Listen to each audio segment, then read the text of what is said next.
देश में छात्र आंदोलन हमेशा से सरकारों के लिए खतरे की घंटी रही है।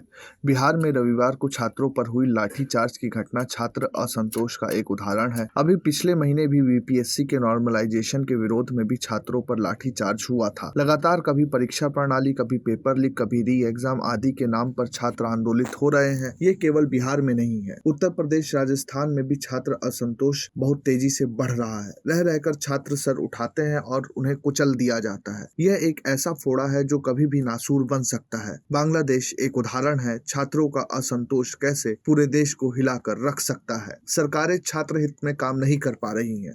ऐसा क्यों है, ये समझना होगा, क्योंकि कोई भी सरकार स्टूडेंट्स को नाराज करना नहीं चाहती है, पर छात्र हितों को वो पूरा नहीं कर पा रही है। दूसरी बात यह भी है कि विपक्ष भी छात्रों को भड़काने के लिए तैयार बैठा है। ऐसी स्थिति में कभी भी छात्र विस्फोटक होना स्वाभाविक है, विशेषकर बिहार में जहां नेता एकदम से तैयार बैठे हैं। जैसे संडे की घटना के पीछे जन सुराज नेता प्रशांत किशोर का नाम आ रहा है।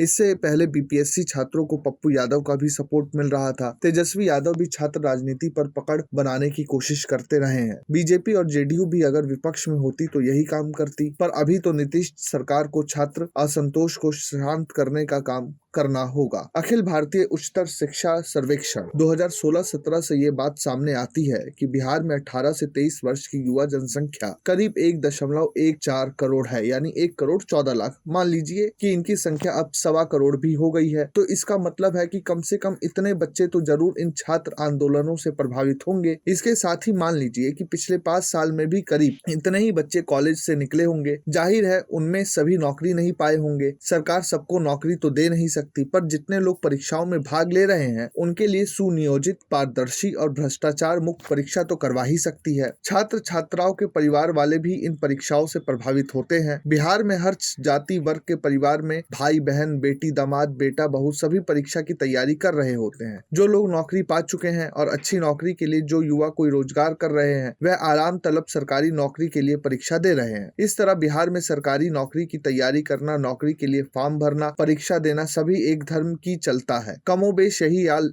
यूपी में भी है। लोकसभा चुनाव में यूपी में भारतीय जनता पार्टी का जो हाल हुआ था, उसके पीछे बहुत बड़ा छात्र असंतोष का भी रहा। यही कारण है कि उत्तर प्रदेश में कुछ दिनों पहले जब प्रयागराज में छात्र नॉर्मलाइजेशन की मांग को लेकर अड़े, तो तुरंत योगी सरकार ने छात्रों की मांग को स्वीकार कर लिया था, क्योंकि कुछ दिन बाद ही उत्तर प्रदेश की 9 विधानसभा सीटों पर उपचुनाव होने वाले थे। भारतीय जनता पार्टी के उस डिसीजन का उसे फायदा मिला। उपचुनाव में बीजेपी 7 सीटें जीतने में सफल रही थी। इसलिए बिहार सरकार को समझना होगा कि युवा असंतोष को वह बढ़ने ना दे। Bureau report, प्रजाहित।